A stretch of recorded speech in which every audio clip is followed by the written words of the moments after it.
একটা কার্যক্রম পরিচালনা করতে চায় যতটুকু সম্ভব পারা যায়। সশস্ত্র বাহিনীতে প্রত্যেকটা ইউনিটে একটা করে ক্যান্টিন থাকে। সেই ক্যান্টিনগুলোতে এই মিস্ত্রি কারিগর থেকে সিভিল প্রত্যেকটা ক্যান্টনমেন্টে আপনার হাজার হাজার সিভিল কাজ করে, যাদেরকে দিয়ে এই ধরনের কাজ করে, এই যে কারিগরদের দিকে এই ধরনের প্রোডাকশন হয়, যে আপনার বেকারি আইটেম তৈরি করা হয়। তাদের ম্যানেজমেন্ট লেভেলে, স্ট্র্যাটেজিক ম্যানেজমেন্ট লেভেল যেটা এটা পরিচালনা করার জন্য সেখানে একজন বা দুইজন যাও, তারা আবার ক্যাটাগরি সি যারা অসুস্থ তাদেরকে দিয়ে এইটা কার্যক্রম পরিচালনা করা হয়। তাহলে আপনি যেভাবে একটি মানে সেনা সদস্যকে নিয়ে আপনি মন্তব্য করছেন, এটা আসলে বাহিনীর মনোবলকে ডাউন করা হচ্ছে। আমি জানি না আপনার এজেন্ডা কি, বা আমি আপনাকে একটা সময় দেখতাম, ওনাকে আমি, আপনারাও দেখেছেন, হোটেল রেডিসনে উনি অনেক প্রোগ্রাম করতো।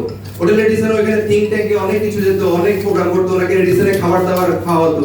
হয়তো বা এখন রেডিসনে খাবার দাবার কমে গিয়েছে কোনো, যার কারণে হয়তো বা এই ধরনের মন্তব্য করতে পারে।